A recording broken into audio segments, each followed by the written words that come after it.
Welcome to the Not All Love and Light podcast. I'm your host, Romy Moreno, and today we have Bardia Rez on the show. He is a sobriety and life coach. Welcome to the episode. Awesome.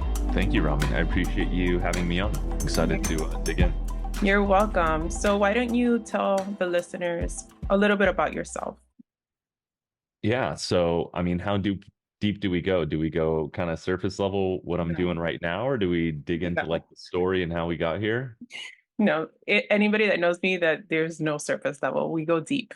We go deep. Okay. So we'll start with where I'm at now, and then we'll kind of backtrack and kind of quickly tell the story. So my name is Bardia Rez. I'm the stop drinking coach. You can find me everywhere online under the handle Stop Drinking Coach. I'm the one and only. And I've got a pretty big podcast called the Stop Drinking Coach podcast, which helps people quit drinking.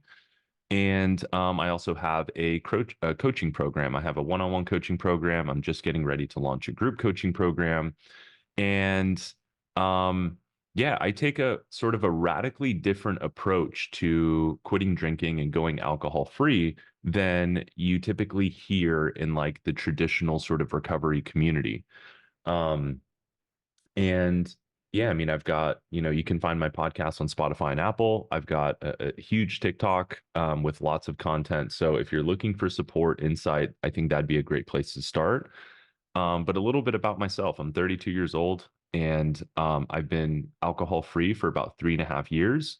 But before I got here, it was all pretty crazy. So, alcohol and for me is interwoven with every aspect of my life. So starting out, I kind of grew up in a really crazy and dysfunctional family. My dad was an alcoholic and kind of everything you can imagine under the sun and in like a dysfunctional family I experienced from like what felt like emotional neglect and a lack of safety and stability and arguments all the time in the family and cops coming to the house at 3 days a week at 2 a.m. when I was 7, 8, 9 years old. And so it was just a really really kind of wild experience growing up. um I ended up losing my dad to alcoholism when I was 14. He died of alcohol poisoning in his sleep. And growing up in a kind of a crazy family, I saw what drugs and alcohol had done to, I mean, it was the essence of all my pain, right? It was like the thing that tore my family apart. And so growing up, I always told myself I was never going to drink. I was never going to get into drugs. But naturally, as you get into high school and you start partying sophomore year, I started drinking. And the very first time I picked up alcohol, I think the first time I ever drank was 13 or 14. We were house sitting for my friend's grandma. She had a huge bar. Me and my buddies had never drinking before. And we were like, dude, should we try it? Should we do it? And that first night, I ended up binging and having like 13 or 15 shots from each different type of hard liquor. We had no idea what we were doing. We were kids, but I remember waking up that next morning with just the most brutal hangover. And that kind of like kicked things off. Once I got into high school, I started partying, and I was never the type of drinker who could just have one drink. As soon as I would have one drink, a switch would go off in my brain, and I would keep drinking until I got sick or I threw up. I wasn't really a blackout drinker, but I was definitely a hardcore aggressive binge drinker. And I was pretty much caught up in that cycle from the ages of 14 to about 29. When my dad passed away, he came down, my uncle came down to help with the funeral. And he gave me this book. And this was like a really major defining moment of my life. He gave me this book by this spiritual guru named Wayne Dyer. And the book was called You'll See It When You Believe It. In that book at 14 years old, during that really kind of critical point of trauma, introduced me to the concept of consciousness and how your thoughts and your beliefs influence your reality. And at 14, you have no conception of those things, right? You're still like a little kid, little teenager. Although you think you've kind of got things figured out, right? You're going to be a freshman in high school, and but that book caused a paradigm shift in me, and I became obsessed with really like learning about consciousness and personal growth and development and discovering the nature of reality and philosophy. And so over the next 5, 6 years, I read like every major personal development book under the sun. I discovered Alan Watts, when I was 19. I listened to all his stuff. So it was so basically what I mean by sharing those things is like I discover alcohol in high school, and half of me is just obsessed with drinking. It's the best thing I had ever found.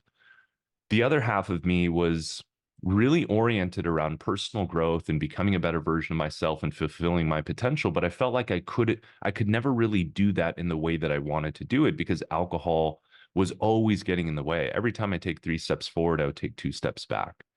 And so kind of fast forward, by the time I was 19 or 20, I already knew that the relationship I had with alcohol was really problematic. And so I started going to AA meetings at that age. And like, I've probably been to 250 AA meetings, but Yeah. they never like stuck. I never felt like I was getting what I needed to get to the root of the issue. Like, yeah, sitting in a circle and talking to people was fine. And it helped me feel like I wasn't alone and other people got it. But it didn't teach me anything about trauma. It didn't teach me anything about neurochemistry. It was very disempowering. And so I kind of went in this on and off cycle for the next 10 years in my 20s, starting and stopping dozens of times. I'd get 2 weeks here, a month there, on and off. Finally, when the pandemic hit, I went from weekend binge drinking to drinking 4 to 6 bottles of wine a day and smoking a pack of cigarettes a day. And so during that pandemic, like my alcohol consumption rapidly increased before I finally got to the point where I kind of hit rock bottom. And what rock bottom was for me is a buddy of mine invited me out to the pool. He challenged me to a race. I had never lost a swimming race against anybody. I had big ego, beat every single person I've ever swam against. And he was like seriously challenging me. And I was like, okay, fine, let's do it. And at that point, I'd been drinking 4 to 6 bottles of wine a day for like 6 months. So my entire body was like broken down. And I had injured my left shoulder playing football in high school. And so as I was swimming super aggressively, about 70% of the way through the race, my shoulder like ripped out of its socket and like dislocated. And my arm was like hanging and like mangled. And it was the most excruciating pain of my life. And in that moment, I went into some really deep self-reflection. In that moment, I couldn't bullshit myself. I couldn't weasel my way out of it. I couldn't deny it. I couldn't come up with excuses. Like the reason I was in that moment, that experience was because of drinking. And I was 29 at the time. I was getting ready to turn 30.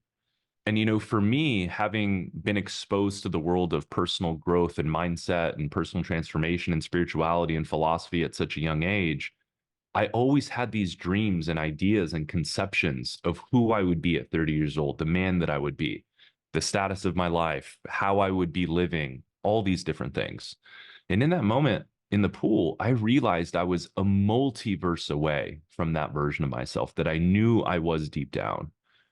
And I played the tape forward. I knew that I was turning 30 in a few months. And so I thought like, dude, if I keep this up, if I keep drinking, like I'm gonna fucking piss my 30s away. And then I might not make it to 40 at this rate, drinking 25 to 30 drinks a day. And so in that moment, I got really clear on the pain and I connected to, and what I connected to was like this version of myself that I knew I was capable of becoming. And I knew that in order to become that version of myself, there was one thing I needed to do. I had to make what seemed like the ultimate sacrifice, and that was to quit drinking. And so in that moment, I decided to quit. I kind of took it one day at a time. And then soon after, miraculously, spontaneously, I got connected to this coaching program. And I'd never joined a coaching program, I'd never hired a coach. In fact, earlier in my late teens, as I was so deep in the personal development world, there was always this part of me that wanted to become a coach and help people because I could take tons of reading and material and I could synthesize it well and I could speak to it and articulate it well. And that was kind of like my thing, but I didn't know how I would do it. I always thought like life coaching or coaching was like bullshit. And once I got introduced to this coaching program, it fucking transformed my life. It introduced me to so many new concepts, even though I had read hundreds of books and listened to all the podcasts and like it provided a system and a structure for me to begin to follow and to heal and to grow and to better understand how I became who I was, neurochemistry, trauma, inner child healing, the subconscious mind, all of these different things. And for the next 18 months, I kind of worked in that coaching program. I went through it as a client. I became a coach in their system. I led retreats. I coached like 50 guys through that period. And then about 18 months in, I got this deep calling in my heart to sort of explore a greater sense of autonomy. And so I quit. And part of the story is like I was living in California and I moved to Austin to pursue that company. And so I've been in Austin now about 3 years. And after I left, I did a little freelance work. And then I remember one day I made this like energetic pact with myself because I was in digital marketing prior to getting into coaching. And I said, you know what? Like, I think I'm just done with this marketing thing. I've discovered this world of coaching. I feel called to this. This feels aligned for me. I think this is what I'm supposed to be doing. I ended up getting on TikTok. I produced a few videos that didn't get much traffic. I got off of it. And then one day I saw this video about sobriety and I'd never seen sobriety based content on TikTok before. And so I posted this really fucking silly video that went on to just completely alter the trajectory of my life. It was a silly video. I was at the pool. It was like the bottom of my feet and the pool was in front of me. And it was like a 6 second short video. And it was like 5 ways my life got better since I quit drinking. And I was like, moved to a new city, made new friends, doubled my income, lost weight, like whatever.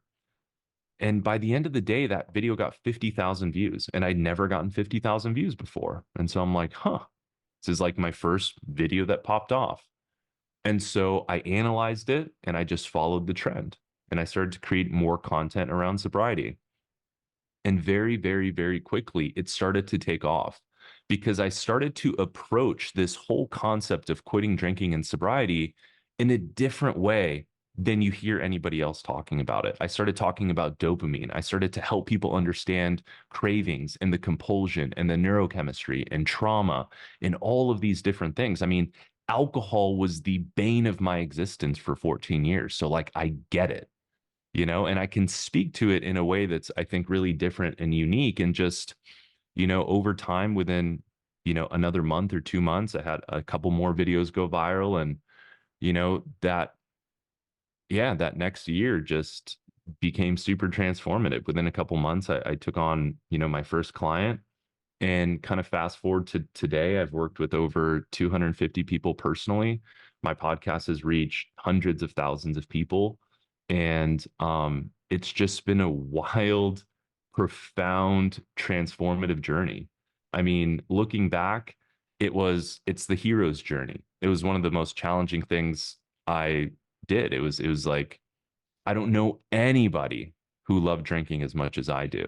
But when I finally got to a place where the pain of alcohol started to outweigh the pleasure, and I played the tape forward and I could see what was ahead, and I truly got honest with myself, I made what seemed like the biggest sacrifice in that moment, but it ended up becoming truly the greatest blessing and gift that I could have ever even conceived of. And so, yeah, now I've got, Stop Drinking Coach, and I've got this program and all these ideas and tools and strategies and ways to help people. And kind of my vision is to really transform this space of recovery over time by bringing in, you know, a brand new proactive system and approach to removing alcohol and stepping into that next chapter of your life.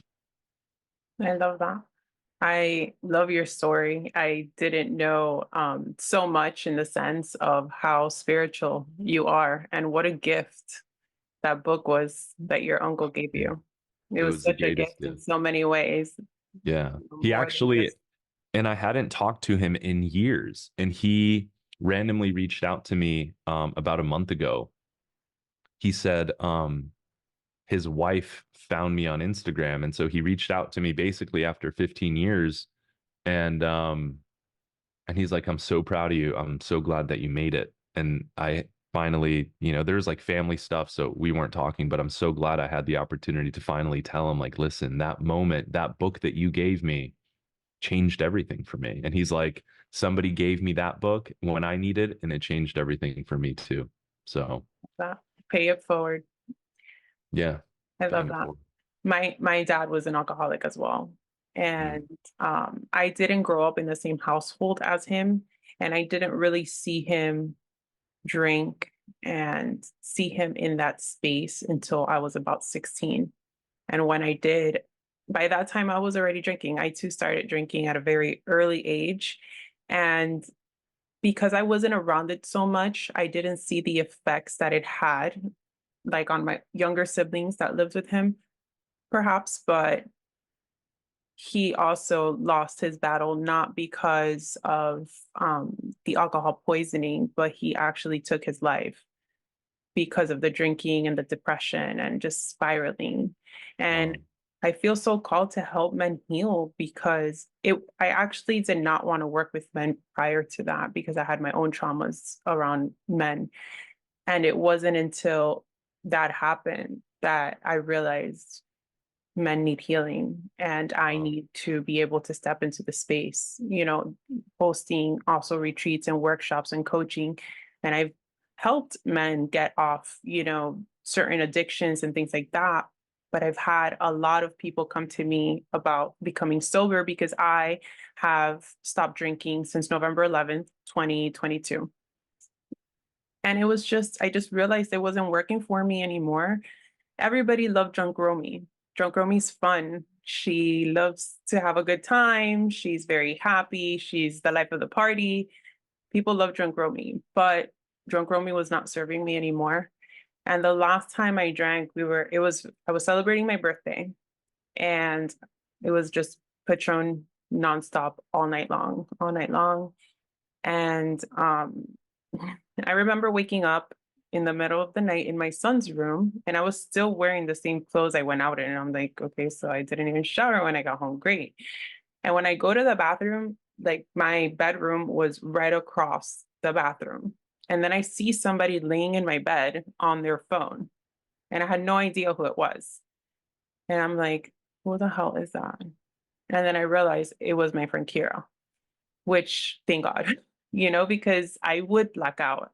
And I was also the type that I always had to have a drink in my hand and constantly drinking that drink. So it was just more of a needing to have a drink in my hand. And then from 1 minute of being just okay, not really drunk, to the next blacked out. And I just realized I felt like shit. It wasn't serving me. I just felt like I just needed to remove it.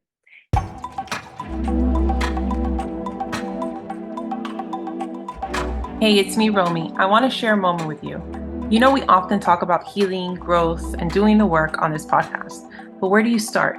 When you're feeling overwhelmed by life's challenges, trapped in the past, worried about the future, or like you're constantly battling your own thoughts and emotions. Living in a reactive state versus response, passing up opportunities because of lack of confidence and fear, not knowing how to set boundaries with others, but most importantly with yourself. That's why I created my Healing the Root Cause program. It's for those out there feeling overwhelmed and yearning for change, connection, authenticity. Pretty much, you're tired of your own shit. Together, using my proven root framework, we'll recognize your triggers, overcome the past, operate with confidence, and transform your life. As I say, it's not all love and light, and this healing journey is about confronting the shadows and embracing the mess, but still loving yourself through it all. I'll be right there with you, guiding you on this journey, every raw moment, every breakthrough, every step of the way. So if you're feeling that tug and want to apply to work with me, fill out the application in the show notes, and we'll see if we're a good fit for each other and take it from there. Either way, I'm rooting for you. And it's no coincidence that the minute that I made it with intention, because I had stopped drinking in the past just for a break, not really with the intention of never drinking again. When I had that intention of really stopping to drink because it doesn't serve me, I started realizing things changed, and not the, normal things that people would expect, like losing the weight and feeling better and having more energy. Like, yes, those things happen, but I started realizing that my intuition got Mm. sharper because I'm a Oh yeah. very intuitive person, but I would doubt myself because alcohol would get me anxious sometimes. And sometimes I would second guess myself and not realize, maybe I'm just overthinking. But removing the alcohol from my system, within 2 months, I started seeing people for who they really are. You Mm, know, yeah. I had this one person in my life that, you know, showed up as a really close person, business and close relationship. And the whole time they've been gaslighting me and love bombing me. And I would second guess my intuition whenever I would get a feeling about something, I would second guess it.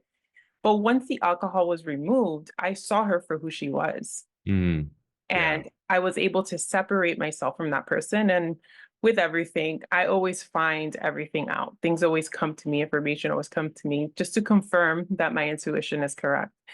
Mm, My discernment has increased so discernment. much, so much. So to me, those two things have helped me not only for myself, but also in the work that I do as a healer, because I could intuitively feel something for someone and I could be more confident in what I'm telling them versus Mm, before I'd be like, I'm telling you, but maybe, don't listen to me because I wasn't so certain with myself. I wasn't so secure, but I mm, am. And my circle has completely changed since I stopped. And it's more like a triangle. There's probably like two people around, but yeah. it's fine. It's totally fine because I could see also the connections. Like you said, that you stopped drinking and then you started meeting these people and things started happening that made you be in alignment with the work that you're doing now. Such a Yeah. big sacrifice, right? Mm, That you thought in that moment brought so much greatness, not only for yeah. you, but for so many people that you're helping and so many Yeah. people that are connected. And even us, there's no coincidence on who we connect with because you're very much in alignment with the work that I do. Yeah. So I love that. Yeah. So I just think that there's a lot of people that are curious about alcohol. Alcohol, I've realized they're making a lot of alternatives and things like that because people are starting to realize that alcohol is making them feel like shit. Yeah. Yeah. It does. It serves, no purpose, at least for me. And it just blows my mind how it's legalized and other things are not that could Yeah. actually help people heal. Yeah. For sure. It's wild when you really think about it. Thank you for sharing your story. You're Um, welcome. sorry to hear about your father. And yeah, removing the alcohol, when you remove it long enough and intentionally, and I think that's a big key, right? Like the importance and power of truly setting an intention, right? An intention is like the energetic current of life. It's like people who are more successful in life are people who set more intentions more frequently. A lot of people are just kind of moving and meandering through life without clarity, without intentions. And Mm, so it's like, you're just kind of riding this wave and like wherever it takes you. But the clarity that sets in, the way that your intuition increases, um, when you remove alcohol is incredible. It's so low vibration. And we hear that all the time and you see it on social media, but yeah. like there's a truth to it. For 15 years I was doing more personal development and growth work than like anybody that I know.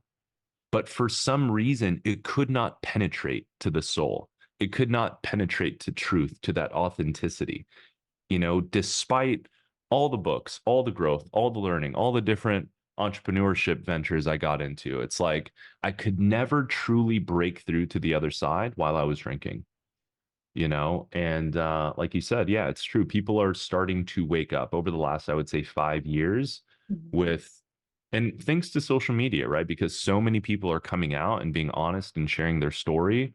And then you've got people like Dr. Andrew Huberman who just fucking blow the lid off of people thinking alcohol is good for you or that it's safe to have one or two drinks a day or that it's good for your heart. All that fucking bullshit nonsense that, was paid off by the alcohol industries to create Correct. these studies. Everybody is waking up to the fact that, like, dude, there is a massive opportunity cost with alcohol. It's you're borrowing from tomorrow. It's a payday loan. And so you get to experience 30 minutes, an hour, 2 hours of bullshit, nonsense, euphoria, pleasure, fucking around, checking out, numbing yourself at the expense of 8 to 12 hours tomorrow. And Shit if took you me are a like heavy, 3 days to recover. I'm yeah, like, I'm too old for this shit. I got exactly. And if shit you're a to heavy, do. yeah, and if you're a heavy drinker, it's going to take a minimum of 3 days, probably about 5 to 6, maybe 7 to get back to 100% clarity. So Mm. people who are on this like train, this merry-go-round of drinking 2 to 3 days a week as these weekend warriors are like constantly turning to wine after work, dude, you're creating a mental, emotional, physical, and neurochemical debt cycle that eventually is going to have to be paid back, you know? And so you have to get honest with yourself. It's Mm. like, what are we doing? You know, what are we doing here? We have a finite, undisclosed period of time left on Earth. We all live as if we're going to live forever, as if we're just going to be the lucky one that dies of old age. But statistics say different. Yeah. If you've got 30, 40, 50, 60 years left, like, what do you want to do here? Start with the end in mind. Who do you want to be? How do you want to be remembered? If you could wave a magic wand and live your dream life, what would that be? Define that, get clear on that, reverse engineer the process, find community, find support, find coaching, and fucking go after it. There's never been a better time in history to be able to create the life that you want with access to information, tools, knowledge, resources, social media. I mean, Community too. There's so community. much community. Community is so key. I mean, I've tried quitting dozens of times. I did therapy, I did AA, I tried all these different things. And it wasn't until I got into a community of like high performers and individuals who were operating on a different frequency that allowed me to that provided the sense of structure and system and accountability that truly allowed me over a long enough time horizon to radically transform my life. It's recognizing that whatever problem you're dealing with in today, like in 2024, it can be solved. Like if you're dealing with any problem, at least 1.5 million people have solved it, Right. right? You can find coaches like yourself, you can healers, experts in every possible thing. The question just becomes like, how bad do you How want do it? you want it? Yeah. How bad do you want it? Like, do you want to keep going down the same path and reliving the familiar hell that's safe and known and comfortable and secure, even though you fucking hate it? Or is like enough enough? And do you want to move into a new direction? Yeah. And it's scary. It takes balls, it takes a tremendous amount of courage. But the good news is you just have to take it one day at a time. Right. You don't even have to quit drinking forever. I'm 3.5 years alcohol free, and I still haven't decided whether or not I'm drinking again because there's no need to, Mhm. right? You just take it one day at a time. And then I encourage people to plug into some sort of system, have accountability, have structure, have tools, start learning how to cope, start learning mental and emotional regulation, which is the foundation and basis of what I teach. That you don't hear. You never hear that term mental and emotional regulation. You go through high school, you go through college, nowhere do people talk about how all of reality is filtered through your mind and filtered through your emotions. Right. So if you don't have a good grasp on your mind and you have a shitty relationship with yourself and you're just constantly assaulting yourself in your mind, how do you expect to be successful, to be happy, to pursue the things that you want, to create the life that you don't want to escape from? If you're a conscious witness to this vehicle, to this avatar that has these oscillating sensations that constantly feel dysregulated, anxious, bored, lonely, disconnected, like depressed, sad, fearful, hopeless, it's like, how do you expect to go out and create the life that you want? Right. Like the most important things in life, I believe, like if you want to really get on a track record of success, is start paying attention to your mental and emotional regulation. Because if you can optimize those two modalities, the entire spectrum of reality becomes available. If you learn how to better manage your mind and better manage your emotions, everything becomes available through that process, Yeah. as I you know. agree. I agree 100%. I was actually thinking this morning some of the things that happened to me now, if this would have happened to me, let's say 7 years ago, I would have been breaking down like if the world was completely collapsing on me. But I do have the belief, 100%. It's a belief that's instilled in my DNA that even the things that I'm not happy about, the hard things that happen to me, I know that they're happening for a reason for me. And it sounds so cliche, like everything happens for a reason, but I know that I cannot see it at the moment, but I know that it's happening for me. And I love that. having that mindset shift has really brought me so much peace. And Yeah. my central nervous system is so calm to me because I did also grow up in a lot of chaos and trauma and abuse and a lot of things happening that I had a very dysregulated nervous system. Where I'm at now, that is my most prized possession, my peace. So if Mm, anything costs me my peace, it's too expensive. Whether yeah. I like it's that. anything, whether it's a relationship, whether it's an offer, a job, ponytail, I don't care. If it's costing me my peace, I'm taking it off. I love that. And that's such a like I think that's such a major step in our conscious evolution as human beings. I mean, I believe that what we're doing here for 70, 80, 90 years while we're alive is we are on a sort of spiritual journey of evolving our consciousness.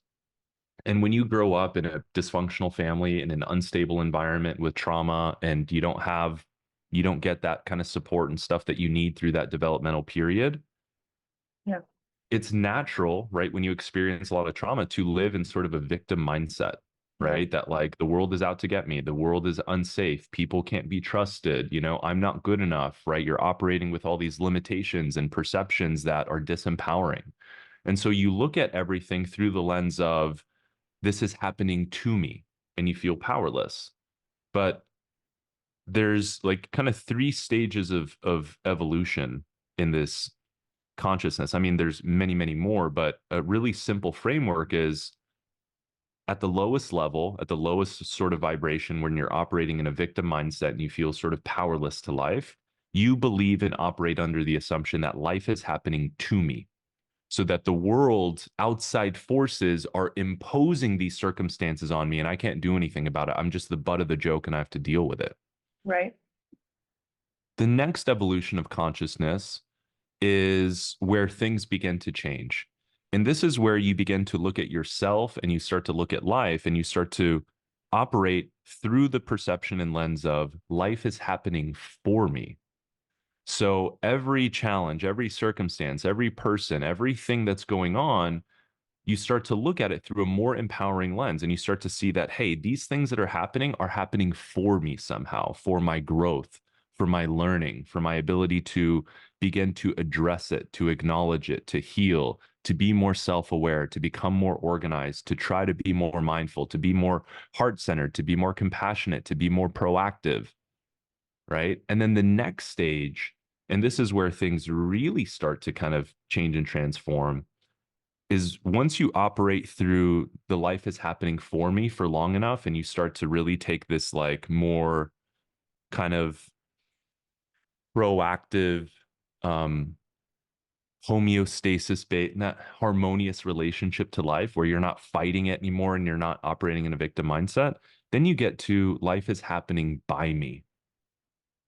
And at that stage you begin to take complete full ownership and responsibility for your entire experience of reality, all of it, the inside and the outside, because the outside is simply a projection of what's inside, right? And so every person, every circumstance, every feeling, every thought, every emotion, every situation you find yourself in, there's a level of ownership and accountability that becomes integrated where it's like not only is this happening for me, but it's happening by me. I'm responsible for this, creating this. right? To some degree. And that could be a hard pill to swallow and a place to traverse for a lot of people, especially if you're going through a lot of pain.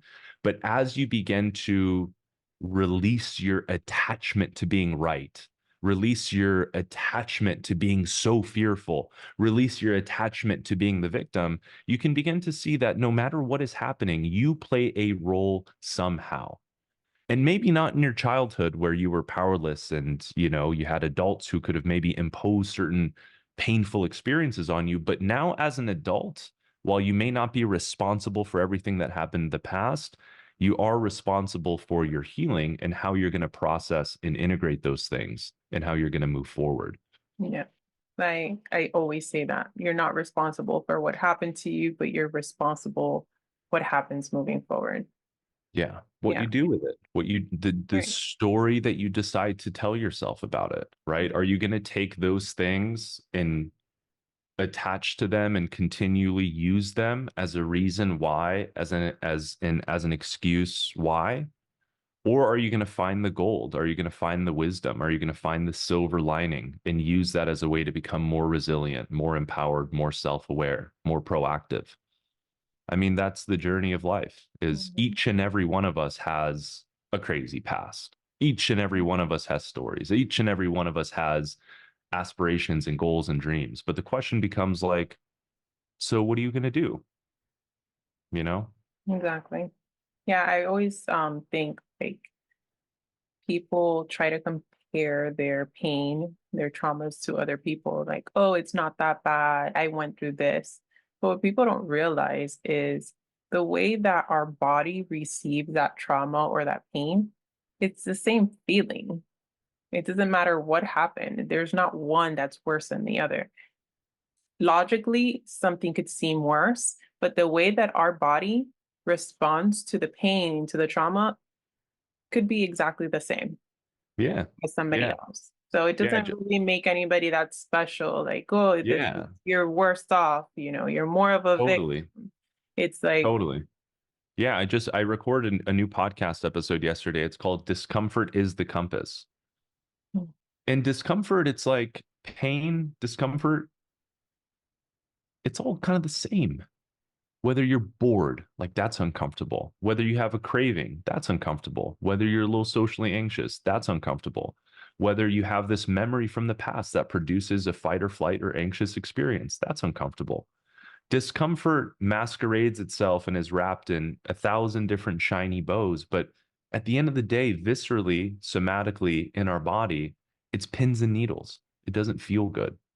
yeah, Right. And so being able to recognize that, um, and then beginning to develop that courage to begin processing through it is a huge step. yeah, I love that. I agree 100%. Now, I told you how when I stopped drinking, how my circle changed and my intuition and my discernment increased. Do you feel the same things have happened with you? Absolutely.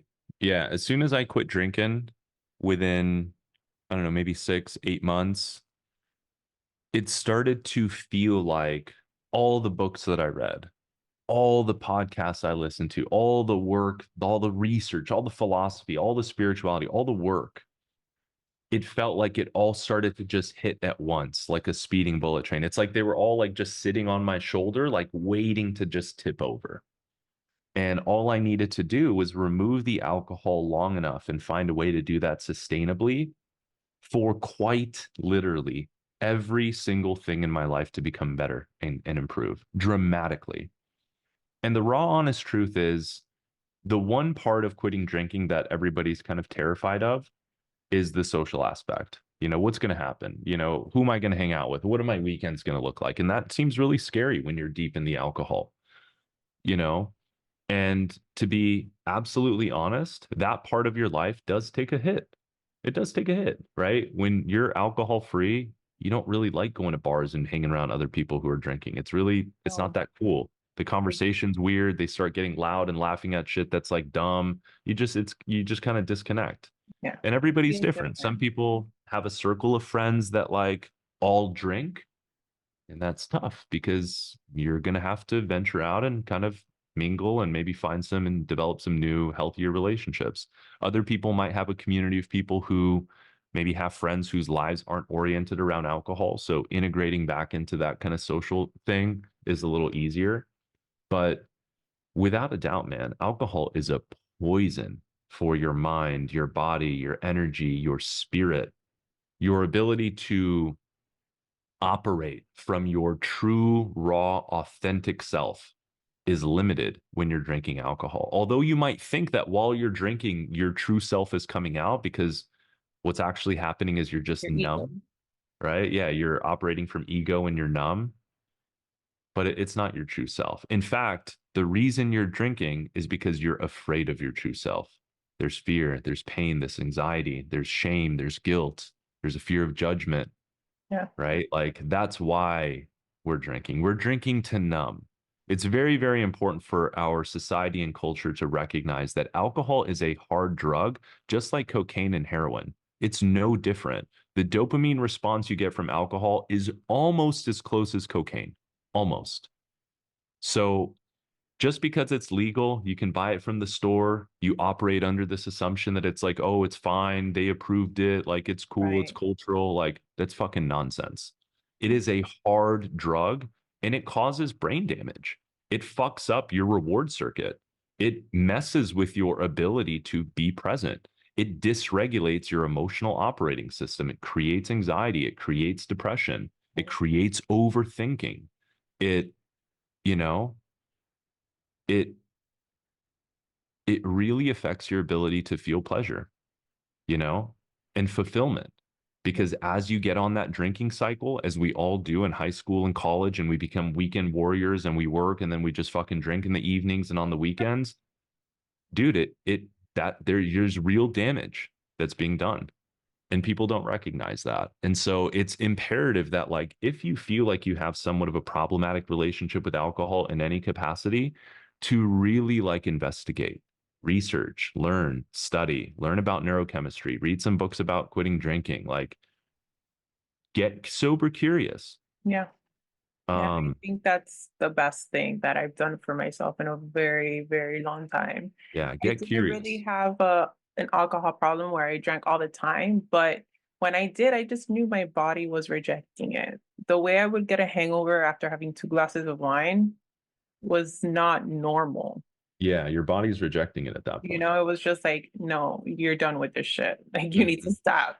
That's So, actually a really good way to tell that you're getting to the end of the road with your drinking, because we all kind of go through this process where we start drinking and, high school, college, and maybe for 5 years, 10 years, 15 years, 20 years, I mean, depending on how old you are, you're drinking and your tolerance is increasing. But once you start to notice your tolerance decreases, and now you used to have 8 to 10 drinks, but now you're getting fucked up and your body's starting to reject it after 2 or 4, that's when you physically know, physiologically know, like you are coming to the end of the road with alcohol. yeah, that's what it was for me. I Yeah. just couldn't do it anymore.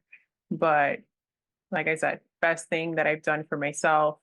The way that I approach connections is completely different. I feel when I used to drink, I would allow people that I would date to, not that they were bad people, they're just not people that are for me. Probably why I've been single. That's such a big piece too that doesn't get talked about enough, is like when you are drinking and also dating, you will end up in relationships with people and that are toxic, whom, if you were sober, you would never pursue a relationship with. Because listen, let's be honest, when you're drinking, you could be hanging out on the side of the street, hanging out with a homeless person, and you're having a great fucking time. So when you just meet people week after week for drinks Right. and you've got all this dopamine and serotonin flowing through you, you're not looking at the red flags. You're not paying attention. You guys are both numbing and drugging together. And so you're looking past all the nuances and details and the criteria for which you might like make an assessment of like, okay, do I really want to spend time with this person? Do they meet my standards? Are they a match? And Yeah. I can't tell you how many, like myself included, but so many of my clients, you end up in these relationships for months, maybe years at a time, and it's based off of drinking and alcohol, Right. and it's just like so much time goes by and you're just kind of operating in this like numb, aloof state. Yeah. Dating is definitely very different sober. um it makes people uncomfortable too, which is, It I find sometimes that does, yeah. very funny. It just makes me realize they're not comfortable with themselves. I don't Mhm. mind if somebody is, they're still drinking, but it just depends how, right? If it's too much to the point that you're getting drunk or trashed, but like if you want to have wine with your dinner, like I don't care, that's Yeah, fine. same. But I feel once you get past a certain amount, that's it, that your vibration starts lowering and we can't really connect the way that Mhm. I like to connect. So dating on this, being so sober from alcohol is completely different. And I could see also, because what happens is when you drink, it's almost like you just really don't care. You could become intimate a lot faster Yeah, than, when you're sober.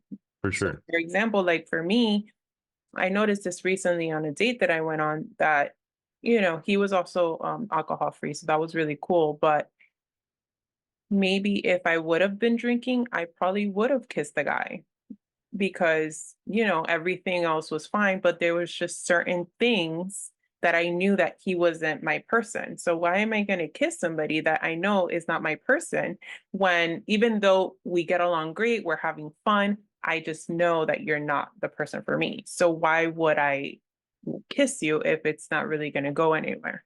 Mm. Versus Yeah, and that's before, I that's would like have a level. definitely done that.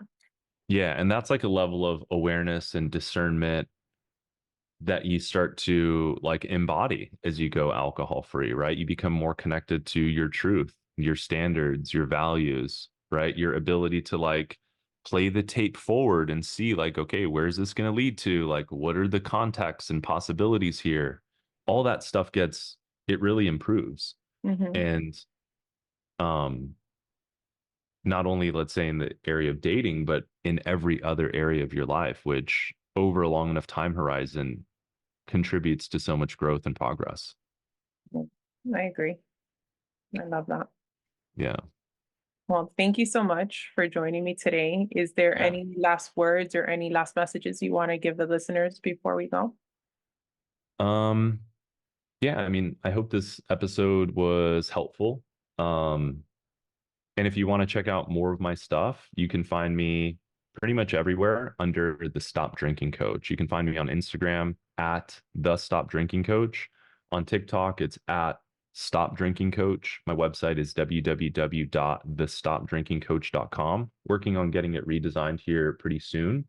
Um, but if you'd like to work with me or if you'd like to explore working with me in any capacity, what I encourage people to do is just go to my website, fill out an application. That way you're on my list. And as I release offers and programs and different tools and strategies and things like that, you'll get notified.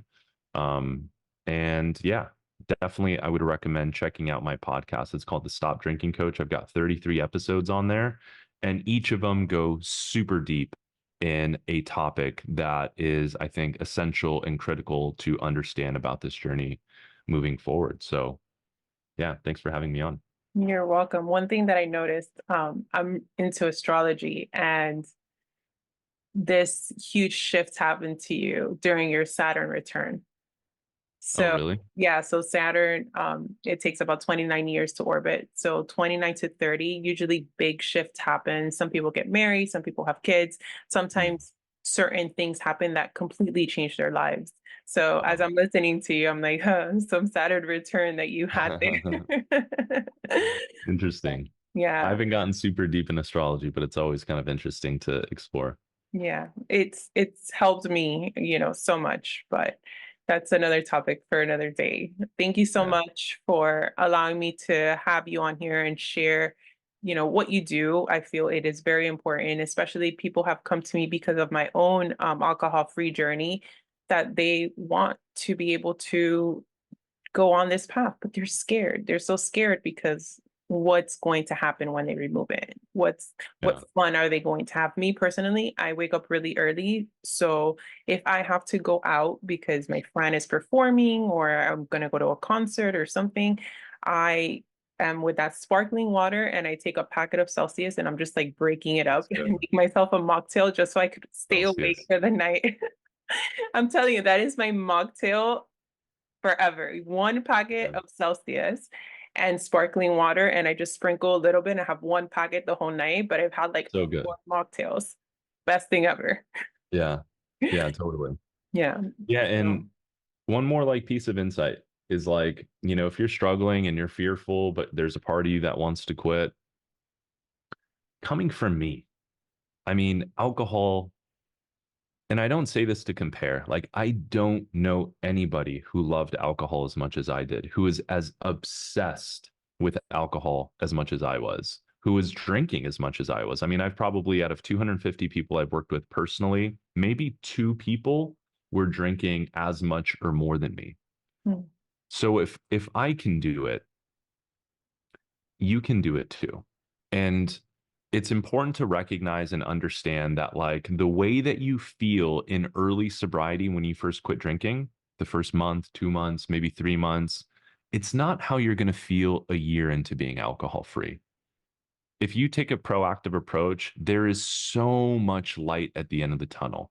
Everything that you want and have ever dreamed of becomes possible when you remove alcohol from your life if you take a proactive approach. I mean, it is the springboard for profound change and transformation. And so remember that the fears, the anxieties, the worries, the doubts, all those things are temporary as your mind, as your body, as your spirit is physiologically learning to withdraw from this alcohol soaked culture that is keeping you numb, dumb, and distracted, from your truth, from your authenticity, from your power. And so to just have hope, it's absolutely possible. and I think that's what makes you a really great coach, because you know that if you were able to do it, anybody could do it, because that's part of the reason why I started wanting to help people on their journey. Because I was like, as fucked up as I was, if I'm able to get here, anybody could do it. And you Yeah. use your experience and you use the tools you learned for yourself, and you've actually done the work in order to help other people. You didn't just go through a course. You did, but you didn't just do that. You Yeah. actually did the work in order to be able to help guide people. And I love the fact that you integrate the spirituality and the trauma work and the inner child work. All of that is so important Hmm. in the work that you're doing. So, And I love the work that you're doing. I mean, in the world that we live in today, men need healing. you know there's the archetypes of masculinity have been degraded. There's shame in masculinity. There's there just the whole thing.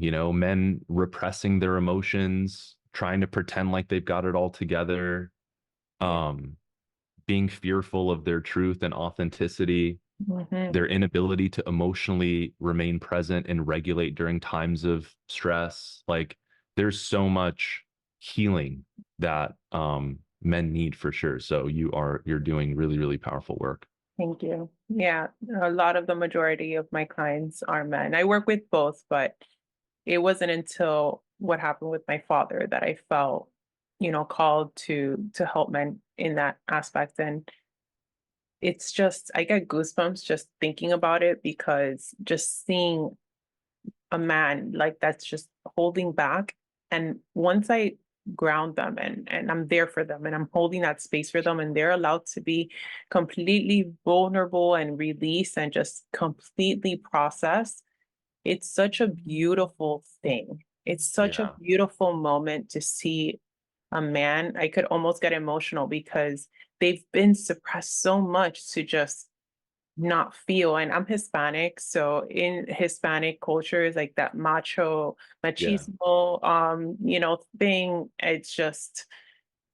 It's men need to understand that the most beautiful thing you could do for yourself and for your future, generations, relationships, children, whatever, is to heal and to Yeah. really sit with your shit and allow Yeah. yourself to, because a lot of the times people use the alcohol as a distraction to numb, like you said, because once you take that out, and you are just in that space with your thoughts and yourself, you have no fucking choice but to deal with your shit. You have to figure it out. And that's why it is such a profound transformative journey. There is nothing in life that will force you to be present and to grow and to deal with your shit than by removing the easy coping mechanism. Yeah. You know? I agree. Well, thank you, Bardo, I love it. once again. This has Yeah. been amazing. It's Awesome. a pleasure to have met you. Yeah, likewise. It's great to Guys, connect. please share this episode with anybody you feel that might need it. I challenge you, if you are sober curious, to tap into it and lean into it. If you sit with yourself and ask, where is this coming from? And remember, guys, it's not all love and light.